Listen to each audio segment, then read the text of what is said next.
Assalamualaikum warahmatullahi wabarakatuh.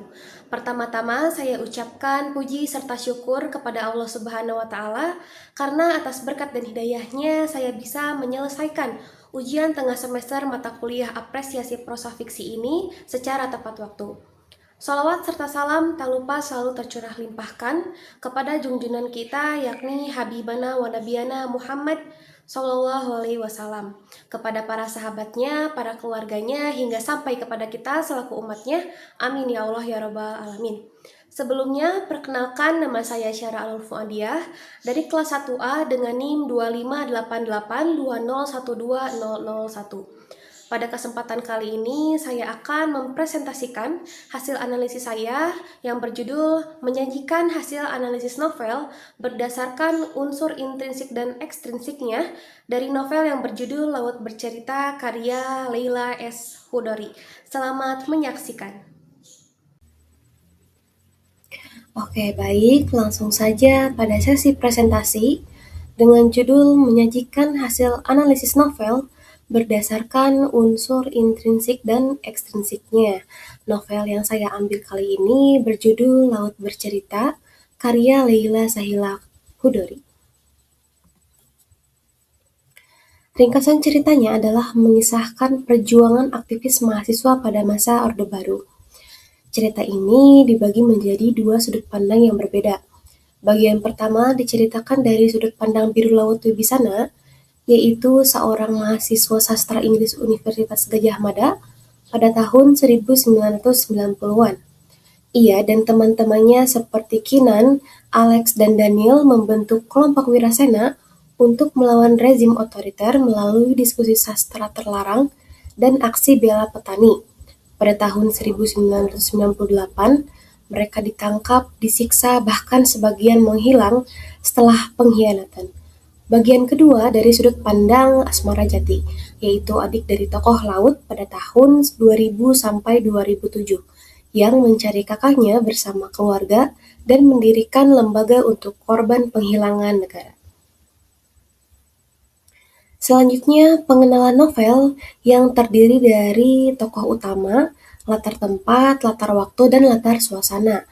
Nah, tokoh utama dari novel ini bernama Biru Laut Wibisana, seorang mahasiswa sastra Inggris UGM yang memiliki sikap atau karakter yang idealis, pendiam, kritis, pemberani, dan penyayang.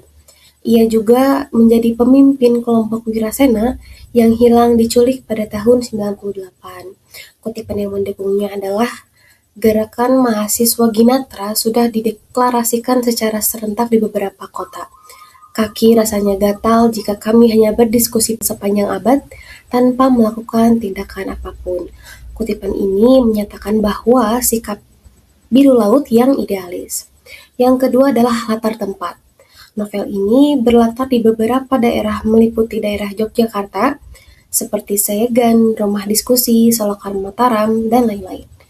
Dan juga ada di Solo, Jawa Timur, seperti Desa Blangguan dan Terminal Bungasi, Jakarta seperti Ciputat, Pulau Seribu, Tanah Kusir, Istana Negara, New York, dan tempat rahasia penyiksaan.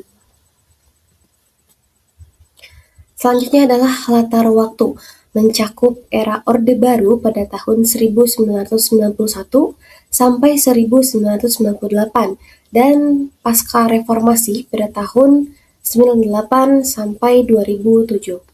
Latar suasananya meliputi menegangkan pada saat aktivis ini diculik dan diinterogasi, mencekam, memilukan, menakutkan, dan menyedihkan ketika aktivis tersebut disiksa hingga dibunuh, dan pembaca juga merasakan keromantisan dan hangatnya keluarga. Selanjutnya, analisis unsur intrinsik berdasarkan tema. Tema dari novel ini meliputi kehilangan akibat penghilangan paksa, perlawanan terhadap kekuasaan otoriter, persahabatan, cinta, dan kekuatan keluarga. Nah, tema ini juga mempengaruhi pada jalannya cerita, seperti tema legitimasi kekuasaan Orde Baru, mendorong alur konflik utama yaitu dari diskusi sastra terlarang hingga penculikan pada tahun 98, diikuti pencarian panjang keluarga yang tak berujung. Tema kehilangan memengaruhi struktur alur dengan flashback dan surat imajinatif, menunjukkan trauma lintas waktu dari tahun 90-an hingga tahun 2000-an. Kutipan yang mendukungnya adalah, "Tetapi kau benar, dalam perjuangan definisi antara pahlawan dan pengkhianat harus jelas. Suatu hari pahlawan atau bandit tak boleh hanya ditentukan karena kekuasaan rezim." Lalu, tema juga mempengaruhi tokoh, seperti tema perlawanan membentuk tokoh seperti Biru Laut dan teman-temannya sebagai aktivis yang idealis, berani membela petani, sementara tema keluarga membuat Asmara Jati atau adik dari tokoh laut ini gigih dalam menuntut keadilan. Tema kehilangan mengubah Ibu Wibisana, yaitu ibu dari tokoh Biru Laut, menjadi simbol kesabaran.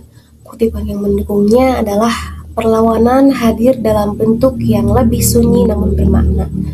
Keberanian menyimpan dokumen, kesetiaan menunggu kabar orang hilang, serta tekad keluarga korban untuk terus menuntut keadilan." Analisis unsur intrinsik selanjutnya yaitu adalah tokoh atau penokohan. Di sini saya akan menjelaskan ciri-ciri karakter dan peran tokoh dalam cerita. Yang pertama adalah tokoh utama, yaitu Biru Laut atau sering disapa Laut. Biru Laut digambarkan sebagai tokoh utama yang idealis, pemberani dan peka terhadap ketidakadilan. Dalam perannya, Biru Laut menjadi pusat narasi yang menghubungkan kisah aktivis, penculikan, penyiksaan, dan proses penyembuhan diri. Tokoh pendukungnya terdiri dari Asmara Jati. Asmara Jati merupakan adik perempuan laut yang cerdas, gigih mencari kakaknya. Ia juga mendirikan sebuah lembaga untuk korban penghilangan melalui perjuangan keluarga. Kutipan yang mendukungnya adalah, "Sementara itu, keluarga besar Bapak dan Ibu di Solo sudah bisa melihat bagaimana Asmara terdiri atas otak dan nyali." Ini menunjukkan bahwa sosok Asmara Jati merupakan tokoh yang cerdas. Selanjutnya yang kedua ada Ibu Wibisana atau Ibu Laut yang sering menjaga ritual keluarga, penuh kasih dan tegar menghadapi kehilangan anak. Kutipan yang mendukungnya adalah, "Tiba-tiba bahuku disentuh seseorang.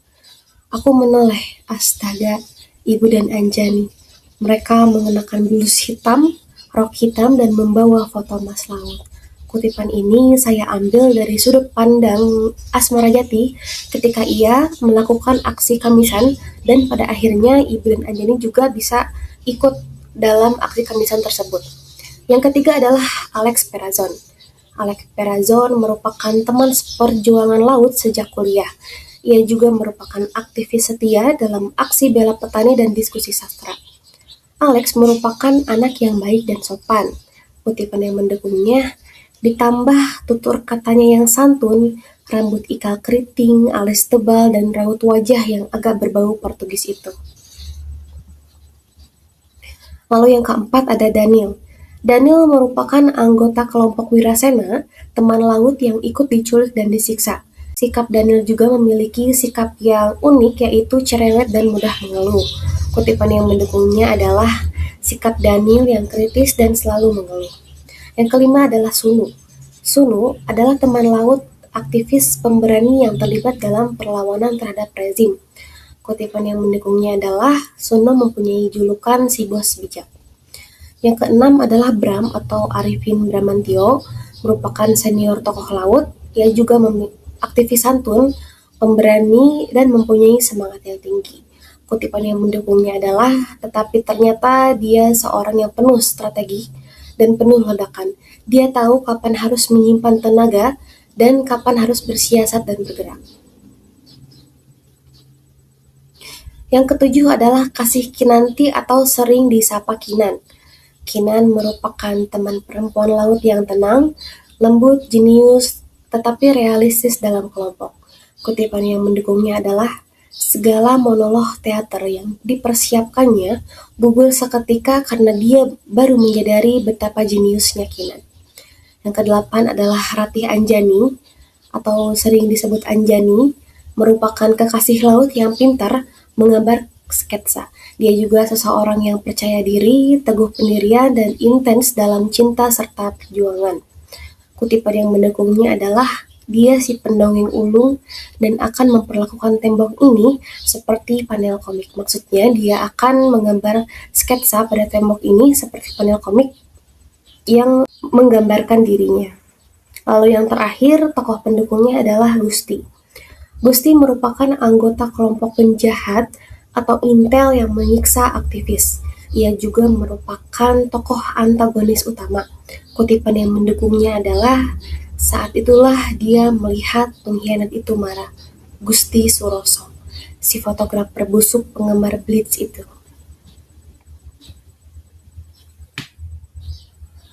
Analisis unsur intrinsik selanjutnya adalah alur. Struktur alur dalam novel Laut Bercerita karya Laila Sahila Hudori ini bersifat campuran atau maju dan mundur. Dimulai dari perkenalan dengan memperkenalkan tokoh biru laut, aktivis muda idealis pada tahun 1990-an. Kutipan yang mendukungnya adalah, aku mahasiswa semester 3, Fakultas Sastra Inggris, kataku agak gugup. Lalu konflik. Konflik utama berupa tekanan dan teror rezim Orde Baru terhadap aktivis, termasuk aksi, pengkhianatan, dan penculikan oleh Intel. Kutipan yang mendukungnya adalah, bus berhenti di depan kami. Ada 2 mobil polisi yang menghadang bus yang kami tumpangi. Ini merupakan awal atau penculikan sebelum aktivis-aktivis tersebut disiksa dan sebagian dihilangkan. Lalu ada klimaks atau puncak dari masalah, terjadi ketika tokoh biru laut dibunuh oleh orang-orang yang menculik dan menyiksanya.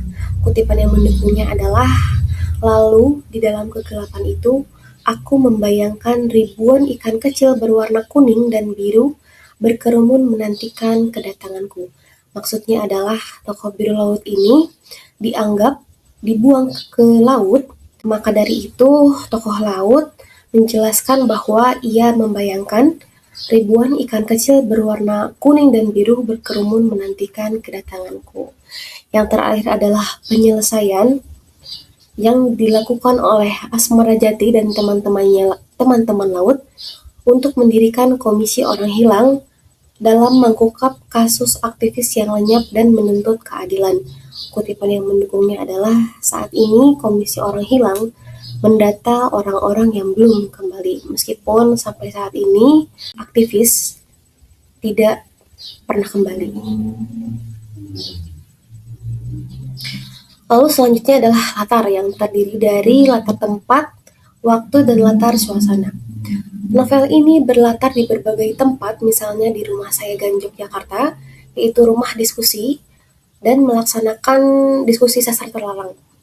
Lalu di Ciputat atau rumah dari tokoh biru laut, Blangguan Terminal Bungorasi untuk melaksanakan aksi bela petani, Pulau Seribu dan Tanah Kusir untuk mencari keberadaan aktivis yang hilang, depan Istana Negara untuk melakukan aksi Kamisan, bawah laut untuk melakukan penyiksaan, dan di New York.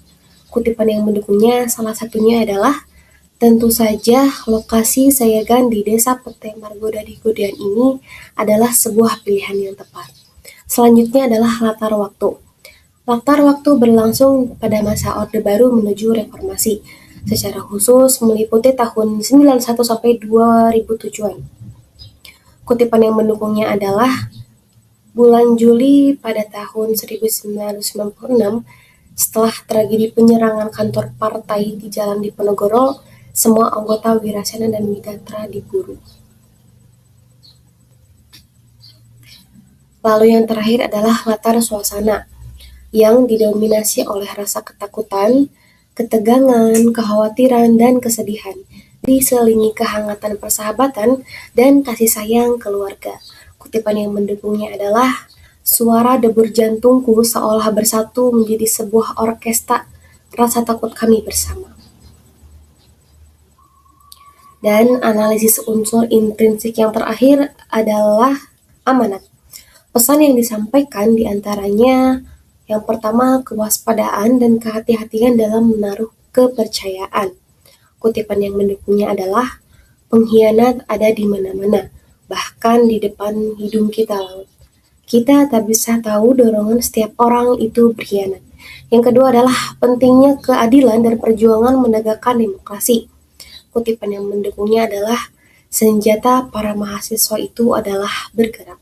Terakhir adalah kasih sayang kekeluargaan dan peduli terhadap sesama.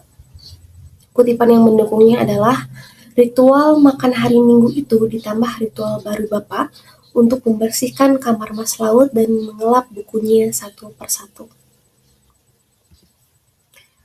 Lalu kita masuk dalam analisis berdasarkan unsur ekstrinsiknya, dimulai dari latar sosial dan budaya.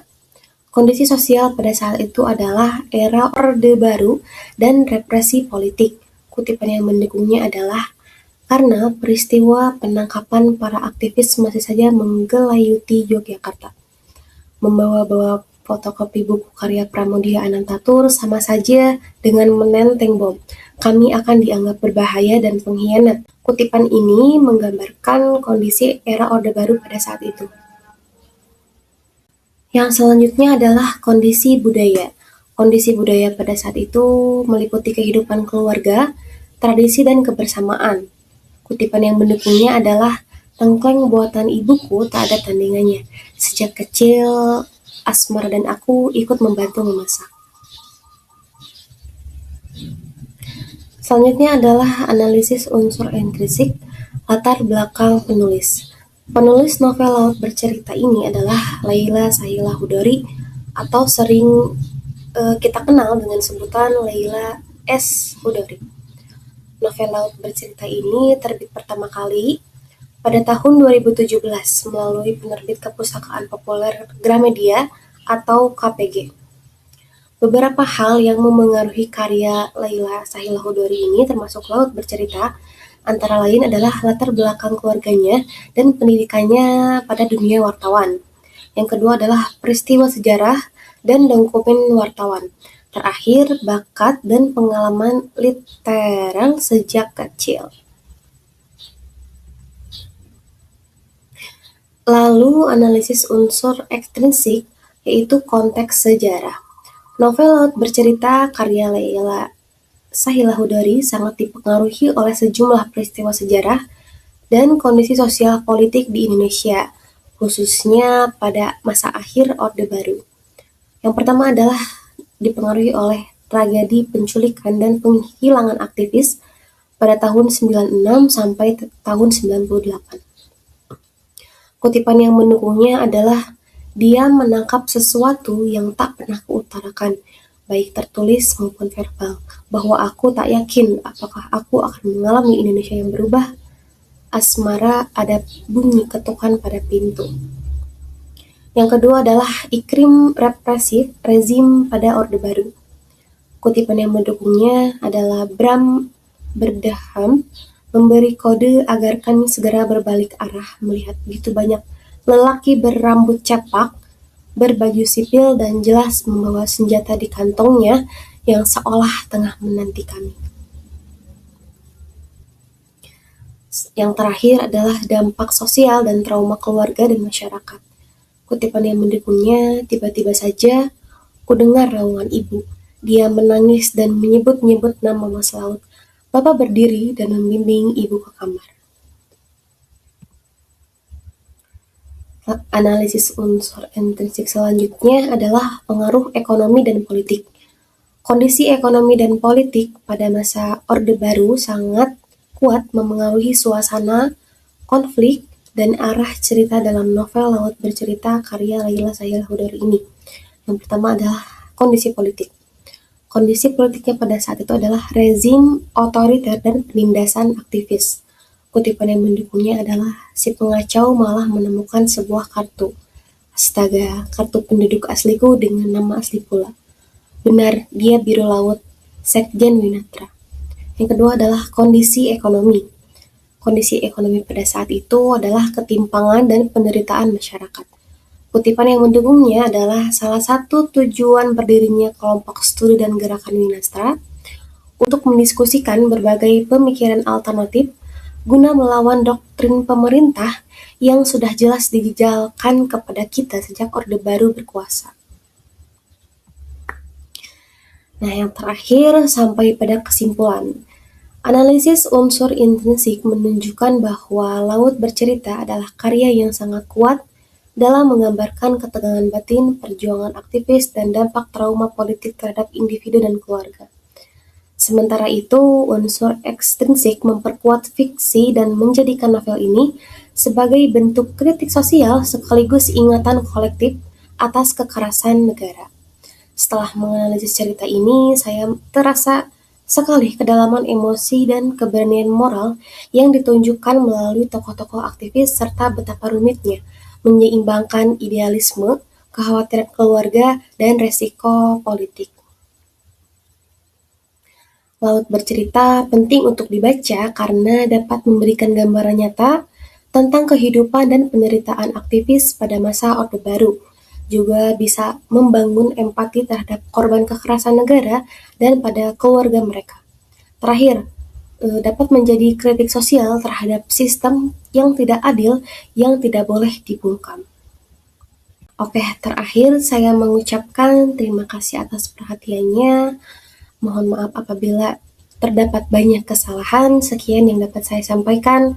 Wassalamualaikum warahmatullahi wabarakatuh.